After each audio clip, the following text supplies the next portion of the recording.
Good morning, everybody. It's your girl Miracle Sims, and you're listening to God, Sex, and Love. Your daily dose of inspiration, the juice. It is August the 3rd, 2023, and today the topic is Sin Lieth at the Door. Happy Thursday, everybody. Happy Thursday. I hope that you all had a wonderful Wednesday. Mine was just fine. um, I would say not too much overall, even though I did do a little bit yesterday. But they were all pretty much hustles from home, you know what I'm saying? Um, the main thing is I had a conversation with a client. I guess that I'm dating coaching and everything like that. Y'all know I do that, right? Let me help you. You know what I'm saying? As best as I can. Let the Lord help me help you, right? With dating and whatnot. I feel like it's a skill. Put it out there, and to God be the glory, is being used in this season. So, yeah. So I was actually chit chatting with my client, and it was sharing, some more resources and whatnot that could possibly be used. So be on the lookout, y'all. Might be sharing more resources with you all and everything like that. So shout out to the client. I don't call you out completely right now, just in case, want your privacy and things like that. But yeah, good conversation, good check-in.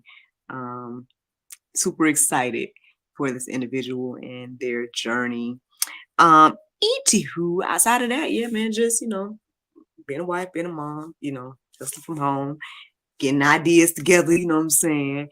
Trying to get these things going and whatnot. And yeah, that's the main thing. I feel like there was other stuff that happened yesterday and conversations and whatnot, but um again, I guess nothing of significance to share in this moment. So let's get into this conversation about sin lying at the door. Well, so where did this come from today? I would say, well, one, I woke up early. Um, and the verses that I came across were good, and when I looked them up or whatnot, but I listened to the prayer meditation and it was all about envy and how, true love doesn't envy, things like that. And basically that is where I would say the inspiration came from today. I felt led to just go a little deeper about this idea of envy. And as I did that, obviously, jealousy was right around the corner. So study that a little bit as well. And that's where the inspiration came from today. Now, this quote, sin lieth at the door. Yes, it is Bible, and it was God's warning to Cain. And as I was studying or started off studying envy, um, that came into my heart and mind about Cain and Abel. And so I went in and, went a little deeper about that as well. And so, yeah, y'all, that's a little sneak peek at, not only inspiration, but where this thing is going today. But let's get into it, y'all. Let's get the juice this morning. All right. So, the definition of envy says a feeling of discontented or resentful longing aroused by someone else's possessions, qualities, or luck.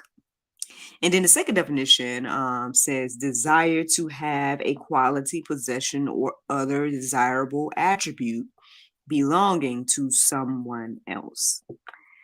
Yeah. I mean, I think we've all felt this at some point in life. We've probably felt both envy and jealousy at some point. And I think with maturity and wisdom and things like that, we can shift those ideas into something better, right? Versus leaning into them into something that will ultimately, I guess, cause us to sin. I'm once again being reminded of Cain. I don't know, the Lord want me to go straight into that. I guess what was coming in my heart and mind just now was that,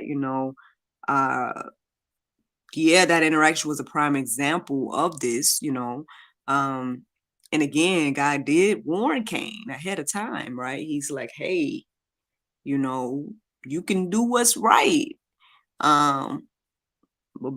but understand sin is basically, lying at the door, waiting and wanting you to let it overtake you. And unfortunately, he leaned into that feeling versus just repenting and doing things right. Which, I mean, again, we all fall short, and I'm sure we all have done. But obviously, it notoriously, right, made him the first murderer, and things of that nature. And so, another thing it just seemed to be standing out to me is this idea of death, right, being a result of envy. I know there's a verse, I didn't write it down today, but there's a verse that talks about, I believe, jealousy or envy. And it talks about, you do this because you steal because you envy or things of that nature. Y'all can go look up that verse and whatnot, because I feel like it touches on this idea of, I don't know if it's murder per se, but I don't know. Y'all can go deeper about that if y'all are familiar with the verse.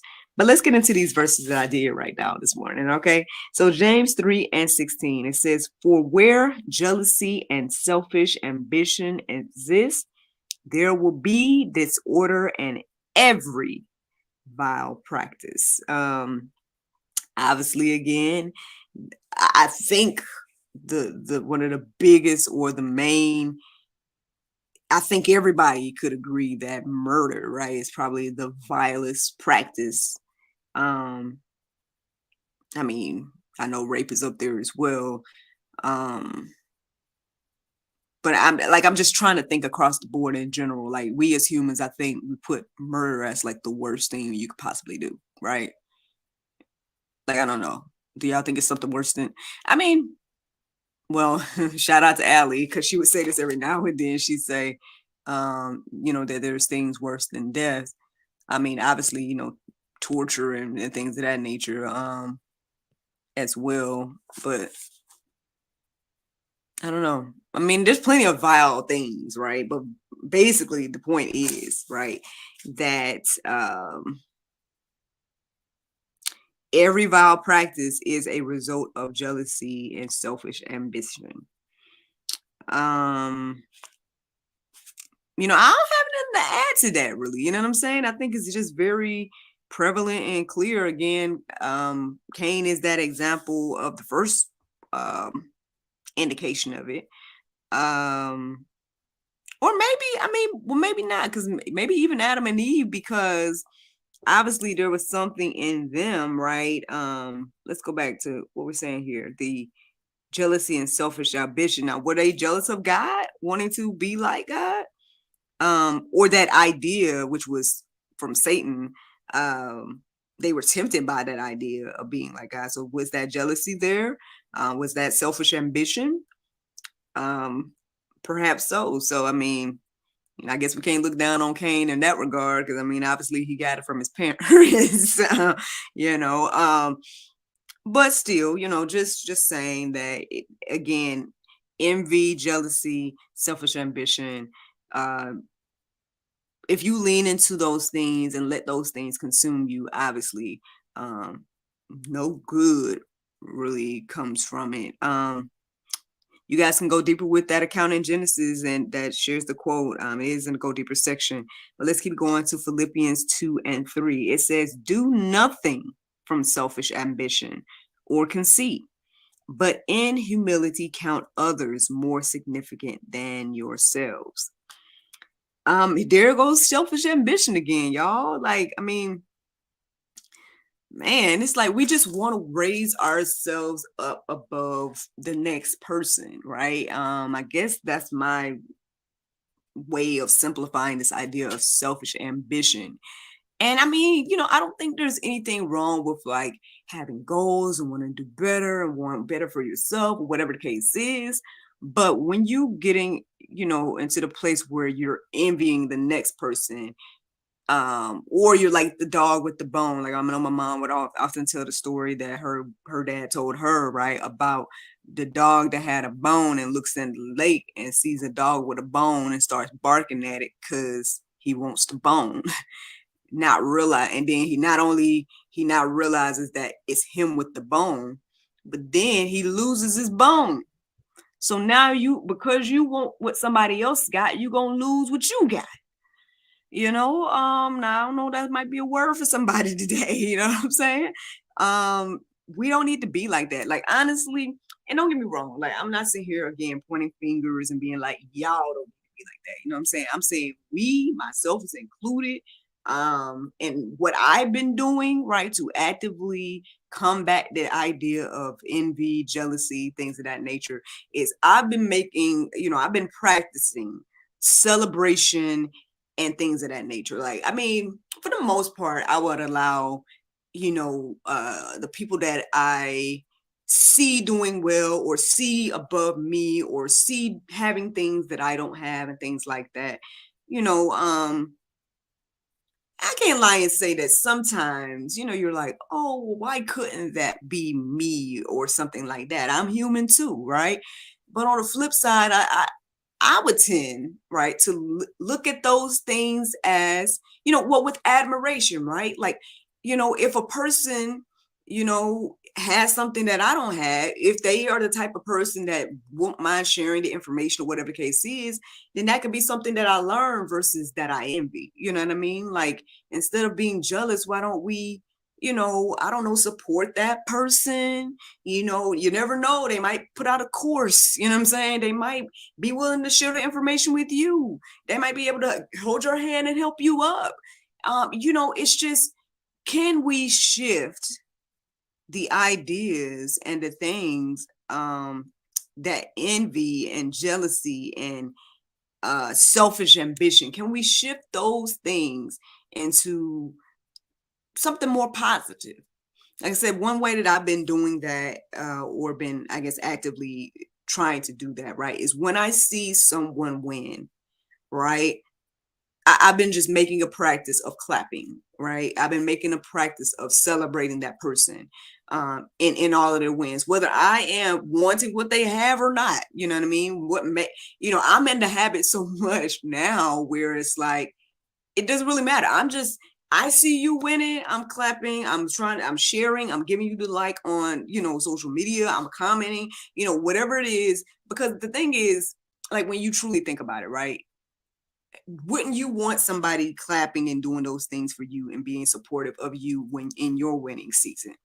I can't lie, man. I've noticed, right, in my life, who's been there in my winning seasons, right, and who's been there in my down seasons.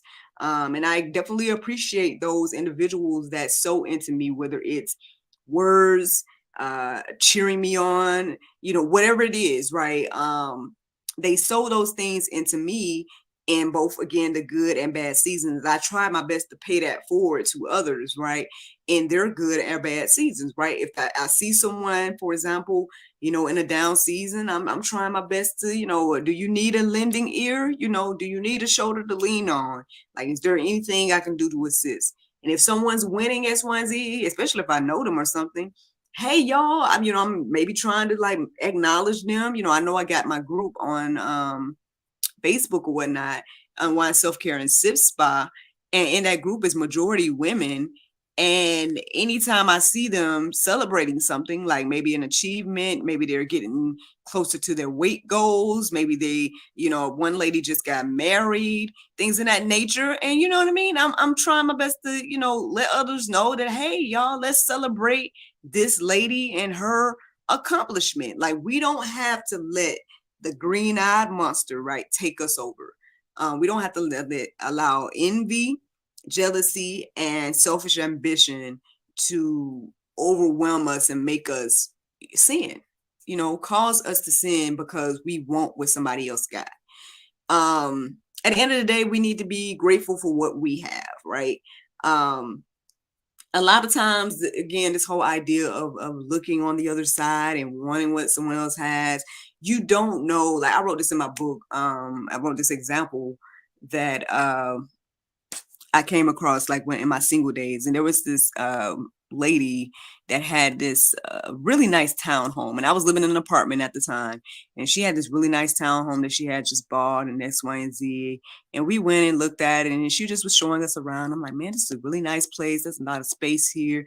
I'm thinking to myself, man, that again, as a single woman and seeing another woman having this and things like that, and it's something that she owned and something like that. It was like, wow, I'm thinking to myself, like, wow, this is nice, X, Y, and Z. And, I do wish I had something like this, X, Y, and Z, right? And then she showed us, I think it was the kitchen or something like that. And she's like, oh, yeah, well, here's some water damage that I got to fix, X, Y, and Z.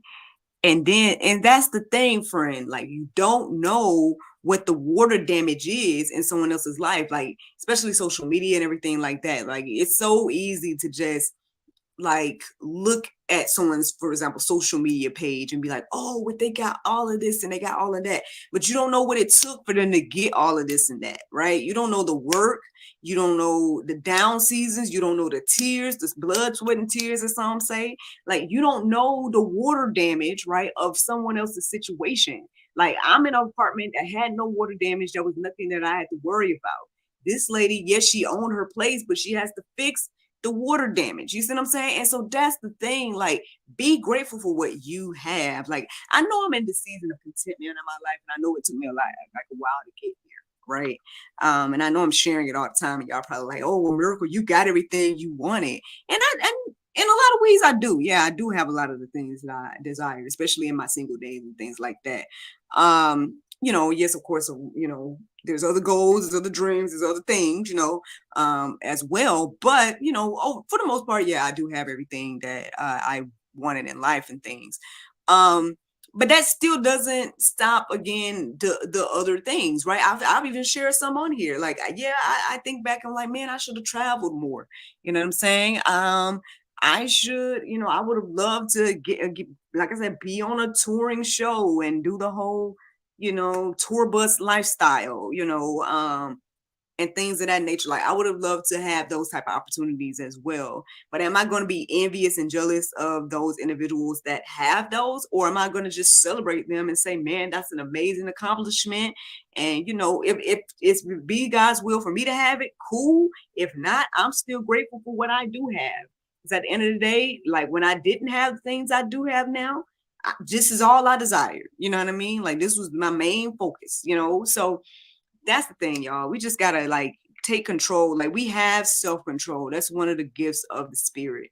And, well, if you are a believer, because that's another thing too. I mean, I guess, but that's a whole nother conversation. But, believers, right, we have what is called self-control and things of that nature. I mean, we all have the ability, but I think more believers tend to lean into their self-control than others. But I mean, that's a whole nother thing. Again, that's a whole nother thing, Laura, unless you want me to go deeper about it. Okay, I think he wants to move on. Anyway, but yeah, man. I mean, we have the self-control, and that's the thing. Like, let's go back to Cain for a second, right? If we think about what God was telling him before, the situation happened. He's letting him know, like, hey, at the end of the day, I ain't gonna lie, right? When I first came across the Cain and Abel story, I'm like, well, why didn't God just accept his offering as well? But then when you go deeper and see, I mean, obviously there's other things going on, that maybe some things that we don't know, right? Maybe, again, God looked at Cain's heart and he knew not only was his offering not acceptable, but his heart wasn't acceptable and everything like that. And he told him, hey, if you do the right thing, you'll be accepted just like Abel was. You know what I mean? And I felt there was another minister diving deeper into this idea. I feel like I heard it a long time ago. But anyway, basically the individual was saying that, there was enough, like, love or whatever it was, right? Admiration or appreciation for both Cain and Abel's offering. And God let him know that, like, you do the right thing, there's love and and whatnot for you, available for you. But instead of, again, repenting probably of his heart, or repenting of just giving a mediocre offering or whatever it was, instead of taking that ownership of, hey, you know what, maybe I fell short here, maybe I could have gave a better offering, whatever it was, right? Instead of doing that, he goes and leans into the idea of being jealous of his brother, being envious of his brother, and basically, I guess, wanting to I guess again leading into this idea of having selfish ambition, wanting to be above his brother. So he took his brother's life in order to do that.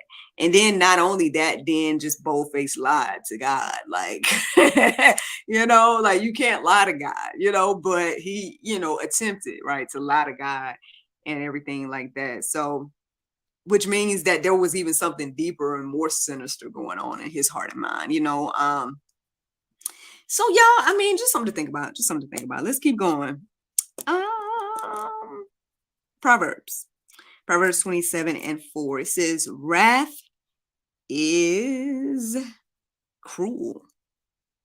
Anger is overwhelming, but who can stand before jealousy? I'm going to keep going with the next verse. It's 1 Corinthians 3:3. It says, for you are still of the flesh, for while there is jealous and strife among you, are you out of the flesh? Are you not of the flesh? And believing only in, or behaving only in a human way. So basically these two verses here, I did feel like, felt led to put them together.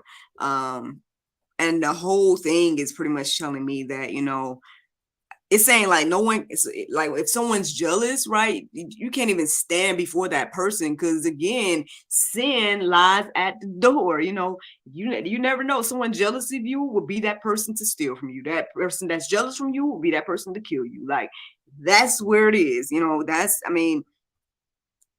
That's what I'm getting there, y'all. And so and these things are fleshly ways, right? This is not the way of God. This is not the way of the Spirit. This is not the way of love. This is a human way.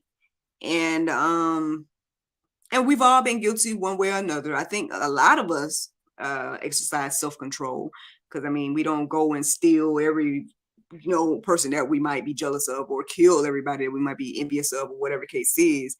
But again, instead, like let's trade those emotions for something good, right? Instead of envying, let's celebrate, right? Instead of being jealous, let's lift up, and admire, whatever the case is, support, seek guidance and counsel. There's a lot of ways, again, to basically combat these things. And I hope that you all are encouraged and inspired to do so. I only got one more verse to share in regards to this conversation, and it's 1 Corinthians 13:4. It says, love is patient and kind. Love does not envy or boast. It is not arrogant. So, friends, I hope that you all are encouraged and inspired. Feel free to go into the Go Deeper section and, peruse those verses there. Let them marinate on your heart, souls, and minds, because ultimately, that's the juice. Now, the Bible verse of today is James 3. No, it's not. The Bible verse of today is Psalm 59:16. It says, but I will say of thy power, yea, I will sing. Y'all can confirm if that was say or sing in the beginning in there. But anyway, I will sing aloud of thy mercy in the morning, for thou hast seen my defiance and refuge. Has been, sorry, y'all, thou has been my defense and refuge in the day of my trouble. Friends, I hope that you all are encouraged and inspired. This is ultimately the juice this morning. Y'all know that it is Thursday, so we have a new episode of the GSL Talk Show that's coming out tomorrow night at 7. It's going to be with Miss Jill Schultz, and she has a powerful testimony all about her stepping beyond sexual trauma and shame. So if that's something that you all want to hear about and look into, listen to tomorrow's episode of the GSL Talk Show at 7 p.m. But yeah, y'all, let's take control of this thing. Don't let sin continue to lie at your door. Take control of that. We have self-control, and that's the juice. I look forward to talking to y'all tomorrow, if the Lord's will. Bye-bye. There you go. Facebook, YouTube, Rumble, anybody listening to the sound of my voice. I hope that you all are encouraged and inspired. Thank you so much for listening, watching, subscribing, and sharing all those wonderful things. Yeah, man, it is Thursday. So, your girl be working today and whatnot. I'm hoping, since I recorded, on time or early, that I can get a little more rest before it's time for me to start getting ready. So yeah, that's what I got planned at the moment. So let me go and wrap this up, you know what I'm saying? And do what I gotta do, put these things out here so I can woosah a bit before it's time for me to get up. But thank you so much again, listening, watching, subscribing, and sharing. Y'all have a wonderful, wonderful day. And I look forward to talking to y'all tomorrow, if the Lord's will. Bye.